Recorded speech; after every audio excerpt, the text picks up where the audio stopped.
Plaza Innovadores, el podcast de startups, innovación y emprendimiento de Valencia Plaza.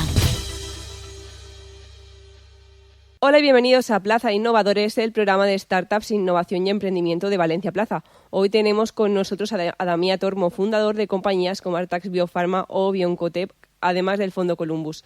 Licenciado en Ciencias Biológicas por la Universidad de Valencia y doctorado en Inmunología y Genética Molecular por la Universidad de Bonn, Alemania, su trabajo como investigador ha estado centrado en identificar las necesidades médicas reales y encontrar soluciones a dolencias como el cáncer o enfermedades autoinmunes. Bueno, ¿cómo estás, Damià? Y es un orgullo para mí tenerte aquí, porque hemos hablado tanto de ti en este tiempo, bueno, desde hace años, diría yo, y has hecho cosas tan guays, ¿no? Y tan fantásticas que, jolín, está muy bien tenerte aquí. Pues muchas gracias, Estefanía, por tenerme y un placer estar contigo y todo este tiempo que hemos podido estar conversando y viendo cómo los proyectos iban evolucionando. Claro, porque bueno, tú eres investigador y siempre hemos hablado, ¿no?, de que existe así como una pequeña barrera entre el investigador y el emprendedor, hay como una brecha de arranque. ¿En qué momento tú decides, oye, yo quiero ser empresario o ser emprendedor porque quiero que mis investigaciones no se conviertan en cosas prácticas que solucionen la vida de la gente? Sí, a ver, desde un principio yo lo que quería era investigar, encontrar cosas que pudieran ayudar a mucha gente, ¿no? Y por eso empecé una carrera estudiando biología y después haciendo investigaciones pues en Alemania, en Estados Unidos, aquí en España.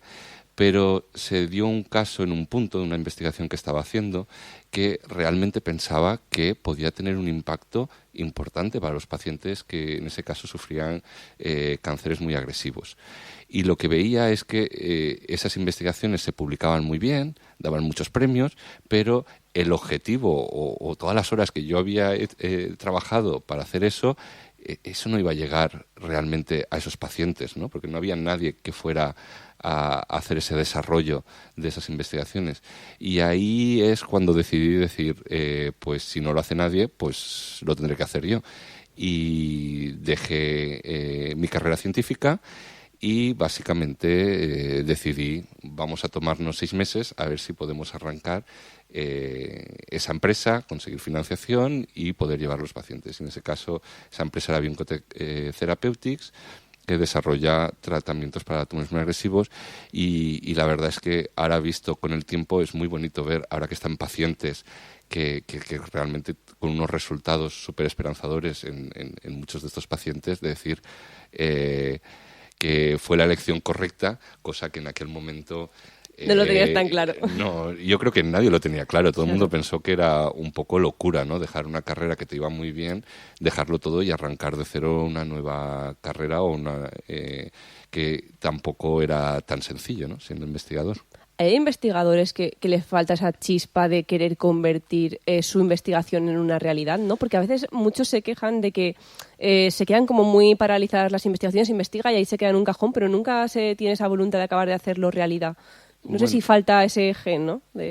Bueno, aquí es complejo, porque además los incentivos de los investigadores no está hacia si realmente tu investigación al final tiene una aplicación o no. O sea, sus incentivos están en publica. Y entonces ya poner, por ejemplo, patentes, proteger esas investigaciones ya es más secundario y todavía más el emprende, ¿no? Que no se lo van a tener en cuenta como algo positivo o tanto como una publicación. Entonces, creo que es un problema de incentivos. Y también, aparte, lo que hay que entender el investigador es que el investigador sabe mucho de la ciencia y se tiene que rodear de la gente adecuada que realmente pueda ayudar a generar esa empresa o ese nuevo negocio, ¿no?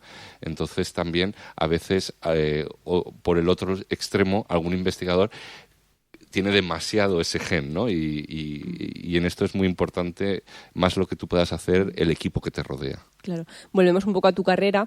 Decides dejar tu carrera como científico, ¿no? Te pasas a la parte empresarial porque quieres explotar estas investigaciones y entonces creas 2 empresas, Bioncotep por un lado y después Artax. Estábamos un poco hablando antes de que las fundas en lugares distintos, ¿no? Una en Valencia y otra en Boston. Entonces, un poco como... ¿por qué? ¿Por qué esa decisión? Bueno, realmente el montar otras empresas, lo que te das cuenta cuando tú lo haces, dices, oye, si mi caso es que hay investigaciones que potencialmente pueden ayudar a los pacientes, pero nadie hay para que las pueda hacer, pues cuántos más investigadores estarán en el mismo caso que estaba yo, ¿no? Y ahí, por ejemplo, en el caso de Artas encontramos un proyecto del CSIC, del profesor Balbino Alarcón, que era conceptualmente muy importante para los enfermos con enfermedades autoinmunes. Y la decisión de montarse en Boston es que simplemente cuando vas a montar una de estas empresas, el ecosistema es muy importante. Y el hecho de estar, digamos, en el centro de la biotecnología, donde están todas las farmacéuticas, donde están todas las biotecnologías, los grandes inversores de capital riesgo, pues te coloca en otro lugar o tienes más posibilidades, sobre todo por varias razones. Porque hay muchísimo talento. Al haber tantísima gente en ese sector, en ese sitio, puedes encontrar mucho talento. Volvemos al tema de equipo. También a inversores especializados, que conseguimos muy rápidamente fondos muy especializados, grandes en este sector. Y también el contacto con los que van a ser posiblemente tus compradores o que están alrededor, que son las grandes farmacéuticas. Entonces fue una elección para realmente mejorar un poco el ecosistema que teníamos alrededor. Porque es evidente que el ecosistema importa, ¿no? Aunque siempre pensamos en eso, en empresas globales, hay que elegir muy bien, dependiendo de tu sector, dónde quieres ubicarte. Sobre todo para capturar ese talento. O sea, al final todas estas empresas en el sector más salud, las soluciones son globales. Entonces no tiene nada que ver con el sitio local.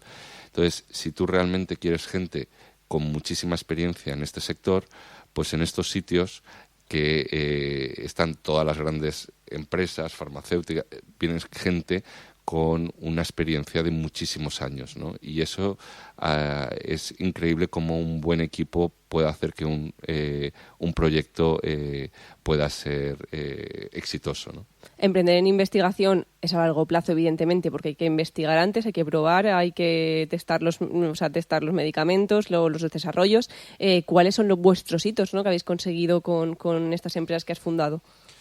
Bueno, siempre se dice que, claro, desde lo que hay en el laboratorio a lo que es, digamos, un producto viable, ¿no? O ya para poder desarrollar ese producto, hay como una travesía en el desierto, ¿no? Muchas cosas tienen que cambiar y realmente hitos importantes es poder ya cambiar de un concepto de laboratorio a poder ya estar en la clínica, ¿no? En pacientes reales. Entonces, muchas de las empresas que hemos montado pues han conseguido llegar a los pacientes. El riesgo es muy alto, puede funcionar o no, pero si no se prueba en donde realidad va a tener una implicación, nunca sabremos si realmente van a funcionar y van a poder realmente solucionar grandes problemas médicos que hoy en día no están cubiertos. Yo voy mezclando aquí temas, pero no pasa nada. Hablando del fracaso, ¿no?, que es una cosa de la que hablamos muchos en las empresas y en los emprendedores. ¿Cómo es fracasar en una empresa de investigación? Que llegues y pruebes y dices, ¡buah, esto no funciona! He invertido este dinero, ha fracasado, pero ¿cómo se gestiona eso? Es un sector bastante binario, ¿no? O sea, puedes tener un gran éxito por el tema que es global y si solucionas una necesidad médica, eso va a ser un gran éxito, pero también los números de la industria se conocen y que el ratio de fracasos es muy alto. Pero es que si la gente no lo intentara no lo hiciese, pues no tendríamos pero cuando lo vive uno mismo, ¿no?, igual es más difícil, ¿no? Que cuando se ve fuera dices, sí, es obvio, ¿no?, que hay que probar porque si no, no se puede desarrollar. Pero cuando uno lo vive es como... sí, es una montaña rusa prácticamente diaria. Hay que tener mucha resiliencia ante las malas noticias, luchar y para poder llegar, ¿no? Intentarlo hacer...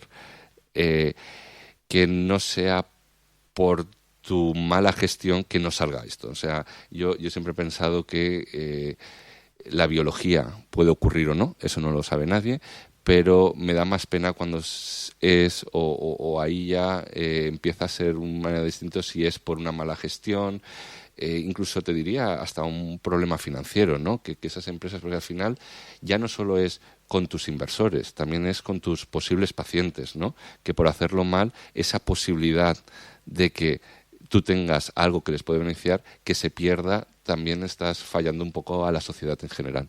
Claro. Hablábamos también antes de la inversión. También la falta en España de conseguir inversión para estas empresas hace que algunas se mueran, porque estábamos hablando que en el ecosistema, por ejemplo, de Estados Unidos es mucho más fácil igual encontrar una inversión más rápida para este tipo de casos, que además hace falta, porque entiendo que las primeras etapas la entrada de dinero es escasa, ¿no? Porque estás investigando, hace falta dinero. ¿Qué pasa en España? En España faltaría más dinero. Bueno, en España ha cambiado mucho. O sea, de hecho, en los últimos años hay muchísimos más fondos de inversión en el sector biotecnología. O sea, en los últimos años se han creado muchos nuevos. O sea, que la situación real ha cambiado mucho. Pero sí que es verdad que muchas empresas se han lanzado infrafinanciadas, mucho financiadas con programas públicos, que simplemente lo que se consigue es que la empresa no se muera, pero tampoco que no avance. Y creo que es muy importante a la hora de financiar la empresa decir, tengo la financiación para llegar a los hitos que necesito o no lo tengo, ¿no? Y hay que buscar esa financiación. O sea, no vale ir parcheando poco a poco, porque al final eso es un riesgo añadido que le estás poniendo a la empresa por encima del que ya tienen, que es la parte biológica. O sea, que recomiendas empezar ya con el saco un poco lleno para aguantar al menos un tiempo, ¿no? Hay empresas que hemos montado que, por ejemplo, teníamos claro que para llegar a los hitos necesitaban una gran financiación. Entonces, en vez de conseguir una pequeña financiación y tenerla ya, hemos estado a lo mejor más tiempo, pero realmente conseguir la financiación necesaria. Por ejemplo, montamos una empresa con la Universidad de Navarra que se llama Vivet, que hace terapia génica para temas de hígado. O sea, básicamente enfermedades genéticas hereditarias que cuando los niños nacen, de hecho te hacen la prueba para ver si tienes alguna de esas mutaciones que haces que no puedas metabolizar algún sustrato, pues somos capaces de poner dentro del hígado el gen correcto que tienes mal, ¿no? Y entonces curar la enfermedad. Pero claro, estos avances, que son terapias muy avanzadas, tienen un coste grande. Entonces, lo que se hizo es montar la empresa con la Universidad de Navarra y se estuvo un año buscando realmente tener una financiación que era la requerida. Entonces, esta empresa, por ejemplo, pues se financió con 40 millones, o sea, es una inversión semilla de 40 millones, donde estaban los fondos de Novartis, de Roche, fondos europeos nórdicos, alguno español, pero ya sabías que el dinero para desarrollarlo estaba ahí. Haber empezado a poquitos, pequeñas, hubiera sido muy difícil para esta empresa realmente conseguir sus objetivos. Y de hecho, hace poco pues firmó un acuerdo con una farmacéutica, porque también das una imagen de cara que tú puedes desarrollarlo, ¿no? Entonces, el interés del que está ahí, eso también lo valora, que la empresa esté bien financiada. Yo diría ya que eres un poco emprendedor en serie, ¿no? Porque emprendes una cosa detrás de otra y no sé si llega un momento en el que dices, montar una empresa ya no me da miedo, porque no sé cuál fue tu primera barrera con el emprendimiento, ¿no? Si tenías dudas, que supongo que alguna duda no surge, y si luego ha sido todo más fácil, más rodado después de tanta experiencia de ir montando empresas. Te diría que todo es más fácil cuando ya lo has hecho una vez. Al final, pues conoces a los inversores, sabes mejor lo que te vas a encontrar, aprendes muchísimo, pero al mismo tiempo te diría que cada vez que emprendes eres más consciente de todas las lecciones aprendidas y dices, al principio emprendes la ignorancia ayuda, ¿no? Al principio. Muchísimo. O sea, es exactamente eso. Que dice, qué ignorante era al principio y ahora eres más consciente de lo que supone cada cosa, ¿no? Entonces, no sé, te diría si cuesta más o menos, pero sí que es verdad que cuando ya lo has hecho muchas veces, al menos intentas no cometer errores que has cometido en el pasado. Ya cometerás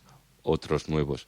Y de hecho, a la hora de emprender, uno de los cambios que hicimos o nos dimos cuenta que tenía más sentido es seguir emprendiendo empresas, pero a través de un vehículo, que en este caso es un fondo de capital riesgo, Columbus Venture Partners, porque ante proyectos, primero, que tienen un